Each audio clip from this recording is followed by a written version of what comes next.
ডিমের বাটি ভাপা একবার এইভাবে বানিয়ে খেলে মাছ মাংস সরিয়ে রেখে দেবে। বাড়িতে ডিম আমাদের সবারই থাকে, আর সেই ডিম দিয়ে তৈরি করো ভীষণ মজার ডিমের বাটি ভাপা রেসিপি। একদম আঙুল চেটে খাবার মতো রেসিপি, ভাতের পাতে দুর্দান্ত লাগবে আর একদম ঝটপট হয়ে যাবে। ডিম ভাপা তৈরি করার জন্য প্রথমেই একটা এরকম ছোট বাটি বা পাত্র নিয়ে নেবে, তার মধ্যে সর্ষের তেল বা সাদা তেল যে কোনো তেল খুব ভালো করে লাগিয়ে নিলাম। এবারে আমি কড়াইতে জল দিয়ে দিচ্ছি। জলটা ফুটে উঠতে শুরু করলে এরকম একটা ছিদ্রযুক্ত পাত্র আমি বসিয়ে দিলাম জলের ওপরে। তার ওপরে আমি দিয়ে দিলাম যে বাটিটার মধ্যে আমি তেল লাগিয়ে নিয়েছি। এবার 3টে ডিম আমি ফাটিয়ে নেব। 3টে ডিমকে আমি ফাটিয়ে ওই বাটির মধ্যে নিয়ে নিচ্ছি। এবারে এই ডিমের ওপরে আমি কিছু জিনিস অ্যাড করছি। প্রথমে দিলাম লবণ, তারপরে দিচ্ছি একটু কাশ্মীরি লঙ্কার গুঁড়ো, তারপরে একটু গোলমরিচের গুঁড়ো দিয়ে দিলাম। এবারে আমি দিচ্ছি ঝাল বুঝে কাঁচা লঙ্কার কুচি আর একটু পেঁয়াজ কুচি। দেয়া কমপ্লিট। এবার ঢাকা দিয়ে মিনিট 6 মতো ভাপিয়ে নেব। তো 6 মিনিট পর আমি গ্যাস অফ করে দিলাম। মিডিয়াম টু হাই ফ্লেমে 6 মিনিট আমি ভাপিয়ে নিয়েছি। আর দেখো ডিম ভাপার যে ডিমটা সেটা কিন্তু সিদ্ধ হয়ে গেছে। তো এটাকে ঠান্ডা করে নেব পুরোপুরি ঠান্ডা করলে এটা দেখবে যেহেতু তেল লাগানো আছে এটা খুব সহজেই বাটি থেকে ছেড়ে দেবে। দেখো কত সুন্দর দেখতে হয়েছে। এবার এটাকে আমি কেটে নেব। পছন্দ মতো যে কোনো শেপে তোমরা কাটতে পারো, তো তোমাদের মতো করে কেটে নেবে। আর এটা কাটার সময় আর কোনো ভয় নেই, এটা একদম সেট হয়ে গেছে খুব সুন্দরভাবে। তো এখনও হালকা গরম রয়েছে যদিও, তো পুরোপুরি ঠান্ডা করেই তোমরা কাটবে। তো পছন্দ মতো ছোটো বড়ো মাঝারি যেরকম ইচ্ছা তোমরা কেটে নেবে। এইভাবে কেটে নিয়েছি, আমি দেখিয়ে দিচ্ছি। তো এটা নিচের পিঠটা আর উপর পিঠটা দেখো, যে পিঠটা আমি সমস্ত মশলা দিয়েছিলাম কত সুন্দর দেখতে হয়েছে। এবারে গ্রেভিটা কিভাবে বানাতে হবে সেটা দেখিয়ে দিই। কড়াইতে সর্ষের তেল গরম করে নিয়ে গোটা জিরে ফোড়ন দিলাম।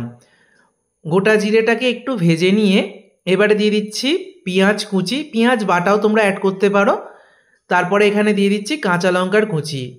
এখানে আমি 2টো মিডিয়াম সাইজের পেঁয়াজ কুচি ব্যবহার করেছি। ঝাল বুঝে কাঁচা লঙ্কা দিয়েছি। পেঁয়াজ কাঁচা লঙ্কাটা একটু ভাজা ভাজা হলে এবার রসুন বাটা আদা বাটা অ্যাড করব। আদা রসুনটাকেও খুব ভালো করে ভেজে নেব।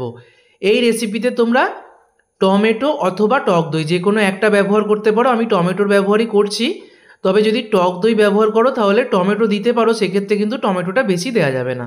টমেটো টক দই দুটো ব্যবহার করলে অল্প অল্প দেবে, আর যে কোনো একটা ব্যবহার করলে পরিমাণ মতো নিয়ে নেবে। এখানে আমি 2টো টমেটোর ব্যবহার করেছি। হলুদ গুঁড়ো, কাশ্মীরি লঙ্কার গুঁড়ো, জিরে গুঁড়ো, ধনে গুঁড়ো, স্বাদ মতো লবণ আর সামান্য চিনি অ্যাড করলাম। আর অল্প জল দেবো মশলাটা কষানোর জন্য। খুব ঝটপট হয়ে যাবে রেসিপিটা। তো খুব ভালো করে দেখো মশলাটা কষিয়ে নিচ্ছি। মশলাটাকে একদিকে কষাতেই তোমরা ডিম ভাপা একদিকে রেডি করে নিতে পারবে। মশলা ভালো করে কষানো হয়ে গেলে এবার কেটে রাখা ডিমের টুকরোগুলো দিয়েছি। এবার মশলার সাথে মিনিট 2 মতো খুব ভালো করে নেড়েচেড়ে মিশিয়ে নেব। খুব ভালো করে নেড়েচেড়ে নিয়েছি। এবারে আমি গরম জল অ্যাড করছি। গরম জল দিয়ে দিলাম পরিমাণ মতো। গ্রেভিটা যেরকম রাখতে চাও সেরকমই ব্যবহার করবে। আমি খুব বেশি পাতলা রাখবো না, তো একটু ঘন গ্রেভি বানাবো, তাই খুব বেশি জল দিলাম না। এবার আমি ঢাকা দিয়ে দিলাম। ঢাকা দিয়ে মিনিট 5 মতো রান্না করলেই হয়ে যাবে। তো তারপরে আমি দেখিয়ে দিচ্ছি, দেখো গ্রেভিটা কিন্তু আগের থেকে ঘন হয়ে এসছে। এবারে কয়েকটা উপকরণ অ্যাড করতে হবে। তো প্রথমেই আমি দিয়ে দেবো এবারে কসুরি মেথি। এটা কিন্তু অবশ্যই দিতে চেষ্টা করবে, এটা মুদিখানা দোকানে খুব সহজেই পেয়ে যাবে, টেস্টটা খুব ভালো আসে। হাতে ঘষে দিয়ে দিলাম। ধনেপাতা কুচি একটু বেশি করেই দিয়ে দিলাম। আর শেষে আমি দিয়ে দিচ্ছি একটু গরম মশলার গুঁড়ো, যেটা বাড়িতে তৈরি করা। এখানে এগ কারি মশলাও তোমরা দিতে পারো, সেটাও রেসিপি আমি কয়েকদিন আগে শেয়ার করেছি। তো এবার সব কিছুকে ভালো করে নেড়েচেড়ে মিনিট খানেক মতো ফুটিয়ে আমি গ্যাস অফ করে দেব। আমি গ্যাস অফ করে দিলাম। এবার ঢাকা দিয়ে 2-3 মিনিট মতো স্ট্যান্ডিং টাইমে বসিয়ে রেখে আমি তোমাদেরকে দেখাচ্ছি। তৈরি হয়ে গেল ডিমের বাটি ভাপা রেসিপি। দেখো কত সুন্দর দেখতে হয়েছে, দুর্দান্ত খেতে হয়। গরম ভাতে এই রেসিপি থাকলে আর কোনো কিচ্ছু লাগবে না বন্ধুরা। এইভাবে অবশ্যই একবার তৈরি করো।